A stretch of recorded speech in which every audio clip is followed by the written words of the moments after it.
साथियों, जय जोहार। विष्णुदेव साय की कैबिनेट की बैठक आज होने वाली है। हालांकि ये बैठक कल होने वाली थी, लेकिन किसी कारण से यह बैठक कल स्थगित कर दी गई थी, जिसको आज रखा गया है। आज यानी 3 जनवरी को कैबिनेट की बैठक रखी गई है। दोपहर 3 बजे मंत्रालय में ये बैठक रखी गई है। जो जानकारी प्राप्त हो रही है उसके अनुसार राजिम कुंभ के फिर से आयोजन और महतारी बंधन योजना को लेकर इस बैठक में मुहर लगाए जाने की संभावना बन रही है। साय कैबिनेट की ये पहली विस्तारित बैठक होगी। इससे पहले 2 बैठकें रखी जा चुकी हैं और वो बैठकें काफ़ी छोटी थी, संक्षिप्त थी। आपको बता दें कि मुख्यमंत्री विष्णुदेव साय और 2 डिप्टी सीएम की मौजूदगी में पहली बैठक में 18 लाख गरीबों को पक्का मकान देने के वादे पर मुहर लगाई गई थी, जबकि दूसरी कैबिनेट की बैठक में अनुपूरक बजट को मंजूरी दी गई थी।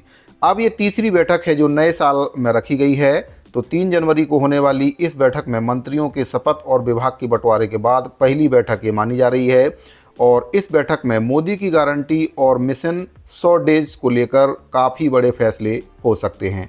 आपको बता दें कि मोदी की गारंटी के तहत जो घोषणा पत्र बीजेपी के द्वारा जारी किया गया था, उसमें कई वादे ऐसे थे जिनको 100 दिन के भीतर पूरा किया जाना था। और इसको लेकर मुख्यमंत्री विष्णुदेव साय जी के द्वारा अधिकारियों को पहले ही आदेशित किया गया है कि 100 दिन के अंदर में जो गारंटी पूरी की जा सकती है उसकी कार्य योजना वे बना लें। और आगे इस कैबिनेट की बैठक में जो महतारी बंधन योजना है उस पर मुहर लग सकती है। आपको बता दें कि विष्णुदेव साय जी के द्वारा लगातार ये बात कही जा रही है कि अनुपूरक बजट में महिलाओं को 1,000 रुपये प्रति माह के हिसाब से साल के 12,000 रुपये देने के लिए जो महतारी बंधन योजना है उसका बजट में प्रावधान कर दिया गया है। तो इस कैबिनेट की बैठक में ये उम्मीद जताई जा रही है कि महतारी बंधन योजना पर मुहर लग सकती है। तो महतारी बंधन योजना के बदौलत ही प्रदेश में भाजपा की सरकार बनी है और मोदी की गारंटी के तहत इस योजना के तहत सभी विवाहित महिलाओं को 1,000 रुपये प्रति माह के हिसाब से साल के 12,000 रुपये देने की बात भाजपा के घोषणा पत्र में कही गई थी। तो काफ़ी उम्मीद है कि इस योजना पर आज कैबिनेट की बैठक में मुहर लग सकती है। वहीं पर अगला जो एजेंडा है, इसमें पीएससी घोटाले की सीबीआई जांच भी इस कैबिनेट की बैठक में जो प्रस्ताव है उस पर मुहर लगाई जा सकती है। साथ ही कुछ अन्य बड़े फैसलों पर भी कैबिनेट की मुहर लग सकती है। जो सबसे बड़ी खबर निकलकर सामने आ रही है कि धान खरीदी की तारीख में बढ़ोतरी का फैसला भी इस कैबिनेट की बैठक में लिया जा सकता है। वहीं पर 3100 रुपये प्रति क्विंटल की दर से धान खरीदी के फैसले पर भी मुख्यमंत्री विष्णुदेव साय जी के द्वारा इस कैबिनेट की बैठक में मुहर लगाई जा सकती है।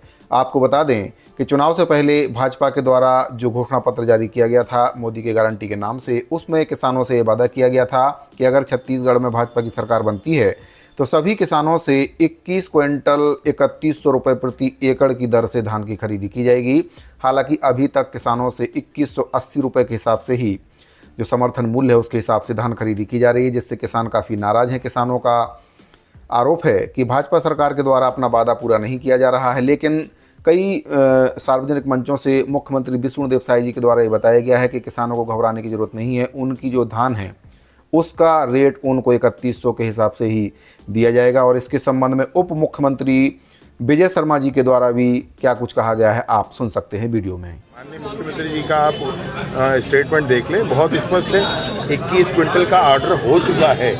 उसके लिए जो देखिए धान का मूल्य कैसे मिलता है, तो समर्थन मूल्य की राशि पहले आती है और शेष राशि पुरानी सरकार 4 किस्तों में दिया करती थी।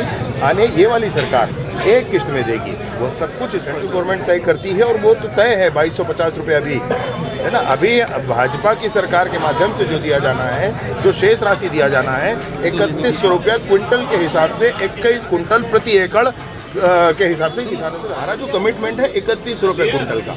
भाई एमएसपी अभी कितना है, तो 2250 रुपया है। हमारा कमिटमेंट क्या है, 3100 रुपया का है। माननीय मुख्यमंत्री जी ने स्पष्ट कर दिया है 21 कुंटल धान की खरीदी, और वो भी भूत लक्ष्मी प्रभाव से।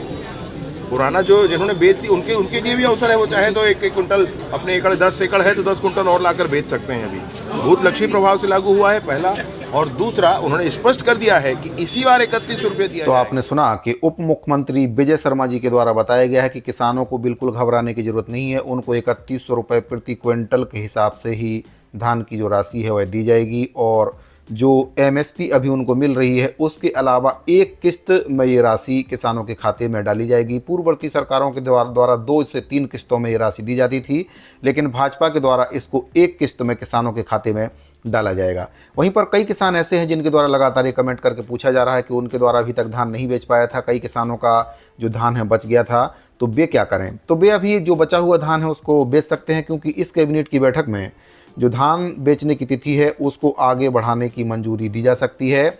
वहीं पर आधा दर्जन से अधिक प्रस्तावों पर इस कैबिनेट की बैठक में मुहर लगाए जाने की संभावना जताई जा रही है, जिसमें कर्मचारियों के डीए और डीआर से संबंधित जो मांग है, काफ़ी लंबे समय से कर्मचारी मांग कर रहे हैं कि उनका डीए केंद्र के बराबर किया जाए। 46% केंद्र के बराबर डीए करने की मांग को लेकर कर्मचारी लगातार मुख्यमंत्री जी से मिलकर अपनी बातों को रखते आ रहे हैं।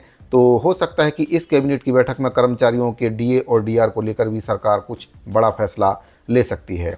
तो साथियों, इस कैबिनेट की बैठक से सभी वर्ग के कर्मचारियों को काफ़ी उम्मीद है। वहीं पर एक बड़ा वर्ग है अनियमित कर्मचारियों का। तो अनियमित कर्मचारियों को भी उम्मीद है कि 100 दिन की कार्य योजना में उनकी जो मांग है, नियमितीकरण, स्थायीकरण, छटनी किए गए कर्मचारियों की बहाली, इन सब मुद्दों को लेकर भी हो सकता है कि इस कैबिनेट की बैठक में मोहर लगाई जाए, क्योंकि 100 दिन की कार्य योजना बनाने के निर्देश मुख्यमंत्री विष्णुदेव साय जी के द्वारा पहले ही अधिकारियों को दिए गए थे। तो उस कार्य योजना के बारे में भी इस कैबिनेट की बैठक में समीक्षा हो सकती है, और जिन गारंटियों को 100 दिन के अंदर में पूरा किया जा सकता है उस पर मुख्यमंत्री जी के द्वारा कुछ सकारात्मक पहल किए जाने की संभावना बन रही है। आपको बता दें कि अनियमित संविदा और दैनिक वेतनभोगी कर्मचारियों को लेकर भाजपा के द्वारा अपने घोषणा पत्र में एक वादा किया गया है, जिसमें 100 दिन के भीतर कमेटी बनाकर उनकी मांगों को निराकरण करने की बात कही गई है।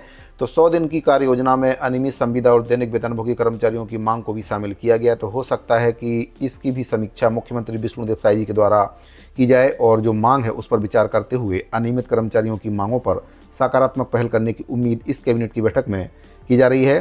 साथियों, अगर आपको जानकारी अच्छी लगी हो तो वीडियो को लाइक शेयर और चैनल को सब्सक्राइब जरूर कर लें। मिलते हैं अगली वीडियो में। अभी के लिए दीजिए इजाजत। जय छत्तीसगढ़।